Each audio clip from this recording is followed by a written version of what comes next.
So it started about a 50-year adventure for me with all these cases. And through those cases, I appeared in about 25 different states, courts, federal courts, state courts, courts of appeal in 3 districts. It's been quite interesting. Not only that, I've been able to lecture at the University of Colorado in criminology, and also um, was fortunate enough to run for office, fortunate enough to be a municipal judge in Lyons, Colorado,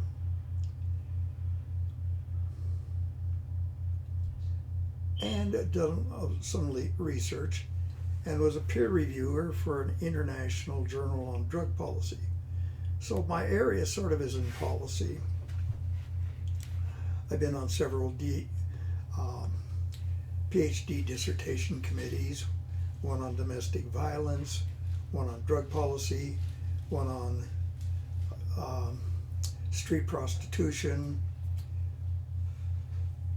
and another one on social construction of the term biker. I've enjoyed that work too. But I want to take you back to the Nixon administration where all this sort of started. I had one of the original cases of travel in aid of racketeering. My 2 clients had gaming stamps because back then, if you were a gambler, theoretically you wouldn't get prosecuted if you bought a gaming stamp. Well, that was sort of under the same way as buying the marijuana tax stamp. If you were like poor Timothy Leary, you bought the tax stamp, and then they used it as a way of indexing you and finding you and being able to bust you. Well, that's what happened to these 2 guys. So this here is cattle country, as you may know, and some of it's oil country. But these guys used to go around to various auction barns in some states and whip up crap games or maybe card games. So they were in a barn, an auction barn in North Platte, Nebraska, and there was a gambling event there, and the feds came in and busted these 2 people, not for gambling, but for crossing a state line in interstate travel under the Organized Crime and Racketeering Act, subsection called the Travel Act, Travel in Aid of Racketeering. Well, they were opportunistic gamblers. They weren't racketeers. They didn't belong to any group. They were con artists, so to speak. They go around trying to promote gaming opportunities, and they were good gamblers. They were what you'd call mechanics. So the U.S. Attorney in Colorado indicted them for interstate racketeering. We argued that the racketeering statute says that it had to be a business that was engaged in racketeering, and these people weren't in a business of racketeering. They weren't in any group of racketeering, and of course we lost, and we took it to the appellate court, and one of the appellate judges who wrote the opinion for the majority said that because they had the gaming stamp, it showed they were in the business of gambling, and therefore it was a business and a racketeering business, and it was illegal in a lot of states. Therefore, it was racketeering, and therefore they were traveling in order to aid this, and they were convicting. And then they gratuitously mentioned in their opinion this was another foray of my clients to fleece the lambs of the land. It was probably unnecessary, but it was kind of humorous. Well, back in those days, there weren't too many people that had any experience trying those cases. They were complicated. It was brand new. It was a new concept. It was part of Bobby Kennedy's anti-mafia and anti-racketeering program that rolled over into the Johnson administration,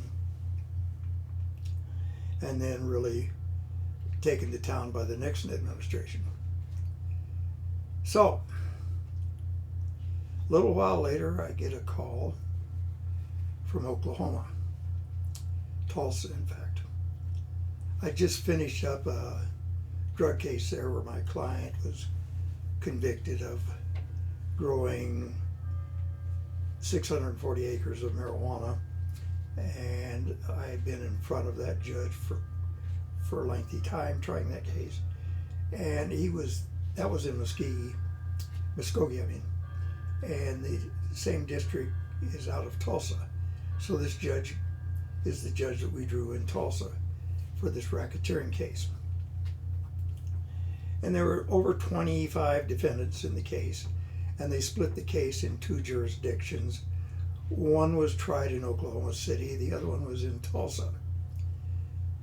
Now, as I'd mentioned in an earlier presentation regarding the college professor that disappeared, that essentially tore down the Nixon administration, that was the Rhea Tannenbaum case. The CIA and FBI both interfered with that case to cover up all the intelligence activities going on in Colorado and put a quench to it. They tried the case in several jurisdictions, and it didn't seem to affect anybody. If they didn't like the result in one jurisdiction, they re-indicted in a second, and that's what happened in this case. And what happened in this case was a brand new district attorney in Denver named Mike McKevitt had a visit to his office by two FBI agents and a CIA agent, or two CIA agents and a FBI agent, I'm sorry. And J. Edgar Hoover wanted to know who the FBI agent was that was hanging out with the CIA, and Richard Helms of the CIA told Hoover essentially to go fuck himself, which pissed off Hoover, and it broke off liaison between the two largest intelligence agencies in the world, and a feud between Hoover and Helms, of course. They started firing some of their liaison staff. There was no liaison after that, which was a precursor, according to David Wise in his book, one of his books, the precursor of the Watergate plumbers.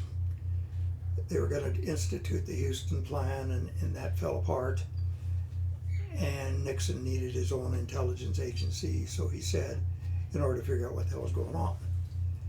Well, McKevitt got rewarded by the government by being allowed back to run for Congress. He must not have done that good a job because he was only there one term. And when he went to Congress, there was a finding by the criminal science researchers that there really wasn't much of an organized crime problem in Denver, and in fact Denver had no recognized organized crime as such. Well, Mike McKevitt decided to change all that. So he got a grant to fight organized crime in Colorado, and he took the grant and he dribbled some money out to various municipalities. But the majority of it he used to print up what was later called the Denver Organized Crime Manual, which consisted of pictures of mugshots of people who had been arrested in the area with Italian-sounding last names, including teachers, scientists, etc. Well, somebody gave a copy to the head of the Italian American Civil Rights League here in Denver, and they hired me to defend this guy because he was charged with stealing top secret classified shit, which it wasn't, and another interesting charge called purloining public records. Well, purloining public records pertains to an official, and my client sure as hell wasn't an official, but they bent the statute that way, and they had a prosecution. And the big organized crime specialist in Denver was a guy named Molix, who was running around a court low, but he was a zealot, and he chased all the known gamblers and things like this, and particularly the ones that were sort of broken, couldn't fight back. And they went through the organized crime manual and started doing rousts on the people in there. One CU football player, for instance, that was one of my clients, was in the book, and various other of my clients were in the book. So we go to a trial on the charges. My client was named Mr. Paulino, and Molix is on the witness stand, and he was testifying about this, that, and the other, and how this book was issued to the police area in the metro area, to the police in the metro area, and each book was numbered, and there were 10,000 books given out to law enforcement and prosecutors, and they wanted to know how the number was eradicated and what number it was, and who gave the book to the Italian American Civil Rights League. Now, this league was founded by a guy in New York named Joe Colombo because the FBI were rousting his son, so he decided that it was time for stuff like that to stop. And in fairness, the police agencies throughout the country were profiling Italian Americans, trying to build up justification for grants and things like that.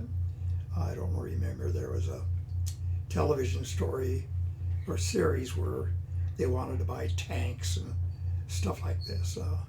Lions wanted to buy a fire department or fire truck with a heavy hose because they wanted to bathe the hippies that came into Lions and splash them down with water, high pressure water, and see if they could stand up in it, and various other fun things. So Molix is on the witness stand, and I'm cross-examining him.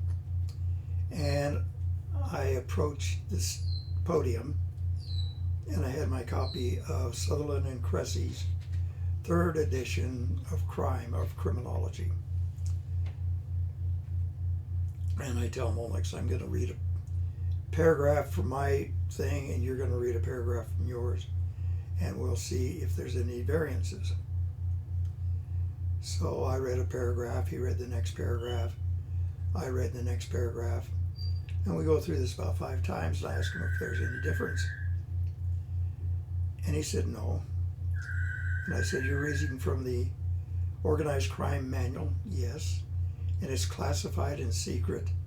Yes. And you think it's a crime to possess it? Yes. So I go look at the judge, and I held up my textbook, my criminology textbook, and I said, Your Honor, the only crime committed here was the crime of plagiary. McKevitt's office lifted the whole first section of their book from Sutherland and Cressy's criminology textbook, and then wanted to classify it, things like this. It was ridiculous. But when people stopped laughing, the judge dismissed the case.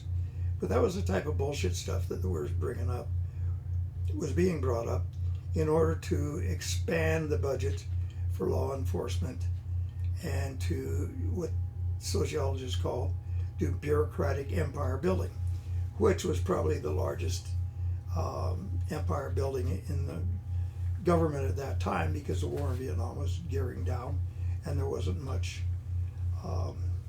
going on. So next I'll talk about the relevance of this.